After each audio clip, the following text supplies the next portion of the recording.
Gua baru aja beli Xiaomi Mi 8 nih. Ini tuh flagshipnya Xiaomi di tahun 2018. Yes, kali ini gue mau ngebahas flagship jadul lagi ya. Kayaknya gue udah mulai ketagihan deh buat nyoba-nyobain flagship jadul. Dan kali ini gue nyobain flagship jadul dari Xiaomi. Ngomong-ngomong, Mi 8 ini tuh bukan kasta yang paling tinggi sih di masanya. Masih ada Xiaomi Mi 8 Pro dan juga Xiaomi Mi 8 Explore. Tapi itu perbedaannya dikit aja sih, Xiaomi Mi 8 ini juga masih kasih spek yang oke banget buat di tahunnya. Kayak pakai chipset Snapdragon 845, ini tuh chipset paling mantep di tahun 2018. Layarnya udah pakai Super AMOLED dengan notch ala iPhone, build quality-nya premium, dan juga punya kamera yang bisa ngerekam sampai 4K 60 fps. Buat gue yang masih sekolah di tahun segitu, ngelihat spek HP kayak gini sih idaman banget. Padahal HP gue juga nggak jadul-jadul amat di 2018. Tapi tetap aja, ngelihat HP bagus kayak gini pasti ngiler. Nah sekarang ngelihat harga secondnya ini tinggal 1 sampai 1,5 juta, kayaknya cukup menarik deh buat cobain HP ini. Sekaligus buat menuhin rasa penasaran dulu, karena dulu nggak bisa beli HP ini. Sekedar info, HP ini gue dapetin di harga 1 juta pas dengan varian 8/128. Minusnya itu paling ada di fisiknya nih yang nggak mulus. Cat di framenya tuh udah pudar-pudar sama baterainya yang boros. Malah gue agak kaget sih ngelihat layarnya yang nggak ada shadow atau penyakit lainnya. Dan buat baterai HP ini sebelum gue pakai, ini udah gue ganti dulu kok biar lebih enak pengalaman pakainya. Buat di bagian desain, harusnya gue nggak perlu kasih tahu ya. Kalian juga bisa lihat sendiri di sini. Kalau dia tuh punya desain yang mirip banget sama iPhone X. Mulai dari bentuk kamera, peletakan kamera, sampai notch di layarnya tuh mirip banget. Di luar itu, HP ini punya build quality yang bagus sih. Selama gue pegang, feel premiumnya juga masih berasa. Terus dia juga punya ukuran yang nggak bongsor-bongsor amat. Bobotnya cuma 175 gram, dan ketebalannya itu cuma di 7,6 mili aja. Terus di HP ini juga udah ada fitur NFC di bagian belakang sini, tapi kalau fitur wireless charging sayangnya di HP ini tuh belum ada.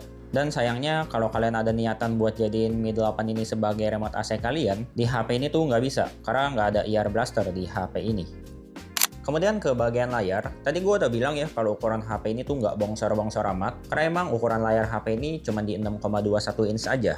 Tapi secara size tuh HP ini nggak sekecil HP-HP 6,2 inch di zaman sekarang. Karena kalian bisa lihat tuh, dagu di HP ini tuh tebal banget, dan juga dia pakai desain layar poni.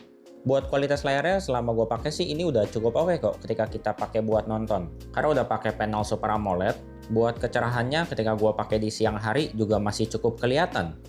Oke, kita balik lagi ya ke bagian notch. Mungkin beberapa orang ada yang kurang suka sama notch HP ini yang kayak ngeganggu banget. Tapi sebenarnya selama gue pakai ini nggak seburuk itu kok. Malah gue cukup suka karena di bagian notch ini tuh si Xiaomi ada nyematin infrared gitu yang bisa kita pakai buat fitur face unlock. Ini berguna banget nih ketika gue lagi di kondisi gelap gitu. Fitur face unlocknya tetap bisa ngebaca muka gue. Sama di area notch ini tuh Xiaomi masih sematin LED notifikasi. Jujur gue udah lama banget sih nggak ngeliat fitur LED notifikasi di HP-HP sekarang ya. Di HP ini kalau mau lihat ada notifikasi apa enggak, gue cukup lihat dari LED notifnya aja, nggak perlu aktifin fitur AOD. Tapi menurut gue agak sayang sih kalau gue nggak aktifin fitur AOD di HP ini. Karena menurut gue AOD di HP ini tuh keren banget dicampur sama super wallpaper. Kayaknya always on display kayak gini belum bisa dirasain deh sama Redmi zaman sekarang. Selama gue pakai sih, paling kurangnya notch ini tuh di area status barnya jadi nggak bisa nampilin banyak icon. Kayak notif aplikasi, di sini gue cuma bisa lihat 2, dan gue juga nggak bisa lihat real time connection. Itu aja sih keluhan gue sama layar notch ini. Kalau buat refresh rate-nya yang masih 60Hz, ini gue juga bisa memaklumi ya. Karena HP dengan high refresh rate itu baru populer di 2019 ke atas.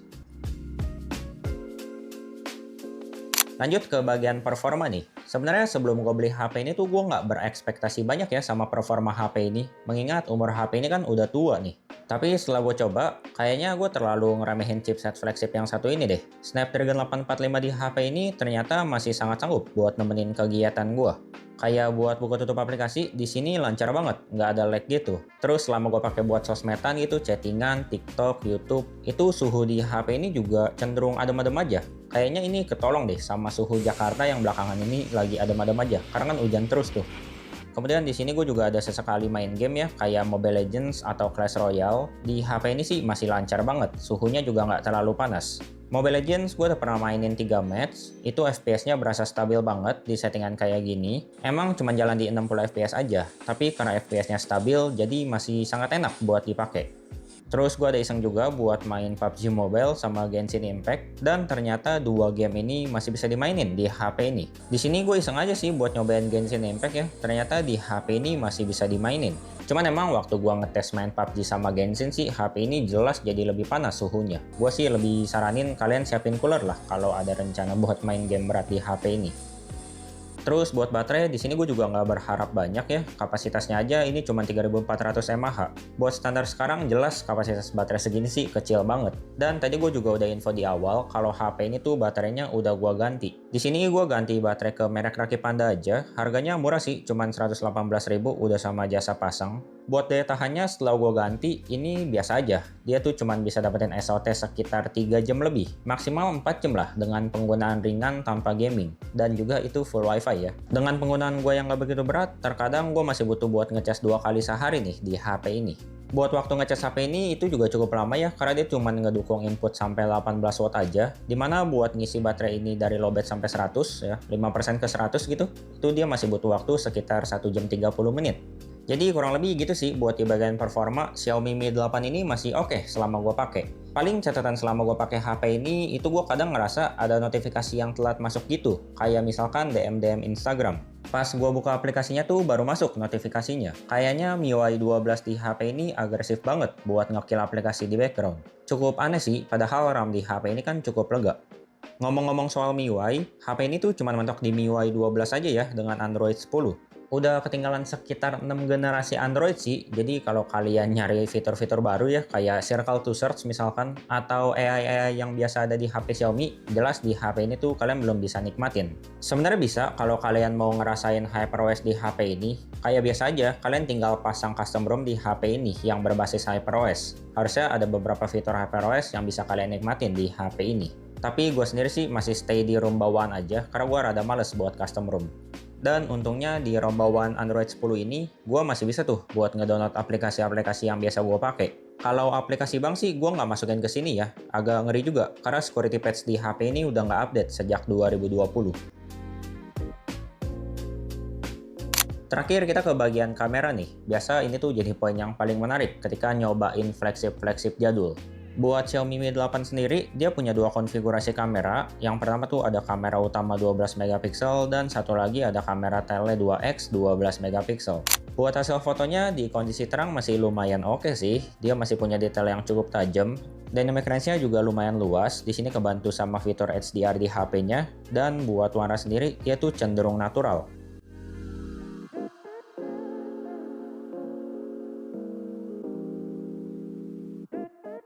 Buat selfie-nya juga lumayan oke, cuman di sini tuh biar hasilnya lebih oke, kita bisa aktifin fitur HDR-nya aja. Kemudian di sini gue juga ada bandingin sama hasil S20 di kondisi terang. S20 tuh emang punya detail yang lebih tajam sama kontras yang lebih tinggi. Cuman kalau dilihat kayak gini nih tanpa kita zoom gitu, perbedaan yang paling kelihatan ada di warnanya aja. S20 tuh emang punya saturasi yang lebih tinggi dibandingin Mi 8 yang lebih natural.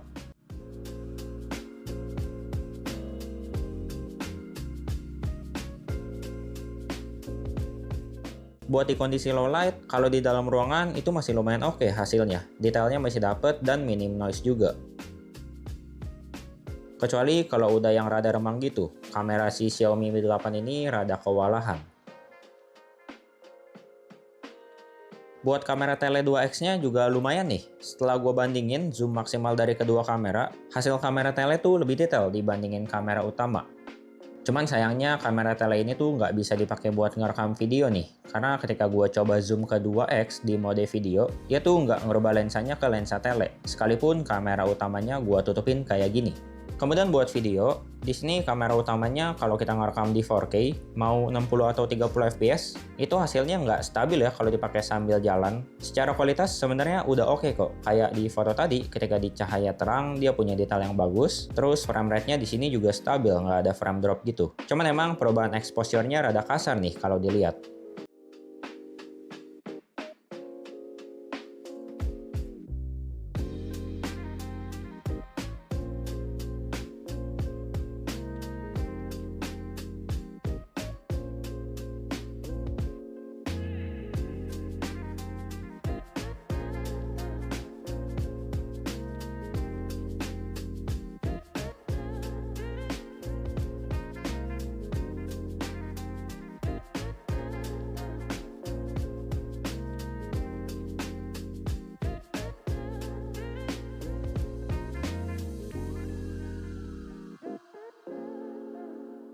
Ternyata di sini setelah gue coba sih, kalau kita mau dapetin footage yang stabil, kita harus ngerekam di resolusi 1080p 30 fps nih.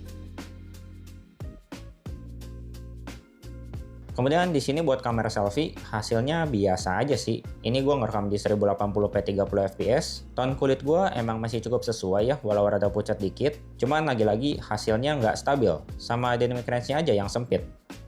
Jadi kamera si Xiaomi Mi 8 ini sebenarnya masih cukup oke ya kalau dipakai buat sekarang, terutama kalau buat foto. Buat video sebenarnya juga masih oke kok, walau di resolusi 4K-nya tuh kita nggak bisa dapetin footage yang stabil ya. Kalau kalian mau pakai ngerekam sambil jalan, itu kalian bisa set rekamannya di 1080p aja, biar lebih stabil footage-nya. Tapi tetap aja sih, kamera flagship dari 8 tahun lalu tuh kalau dibandingin sama HP baru 1 jutaan sekarang, hasil kamera di HP ini masih jauh lebih baik lah. Oke, jadi segitu aja kurang lebih pengalaman gue selama pakai Xiaomi Mi 8 ini di tahun 2026. Jujur gue agak kaget sih, terutama di bagian performa ya. Ternyata Mi 8 masih lancar-lancar aja dipakai buat sekarang. Kameranya juga masih lumayan asik, misal kita pakai buat foto atau video dan posting-posting di sosmed. Itu nggak malu-maluin hasilnya. Kalau kalian bisa dapetin unit yang normal dengan harga yang miring sih, harusnya kalian bakalan puas sama HP ini. Gue cukup penasaran sih, kira-kira dari kalian tuh masih ada gak sih yang penasaran buat nyobain Xiaomi Mi 8 ini? Kalau masih ada, gue sih lebih saranin buat dijadiin sebagai HP kedua aja. Karena kalau dijadiin sebagai HP utama, gue sih kurang rekomen ya. Mengingat HP ini kan udah nggak dapat update security patch yang cukup lama. Buat gue agak ngeri aja kalau semua data utama kita taruh di HP ini, terutama yang berhubungan sama duit. Ini emang nggak pasti kejadian kok, cuman lebih ke jaga-jaga aja.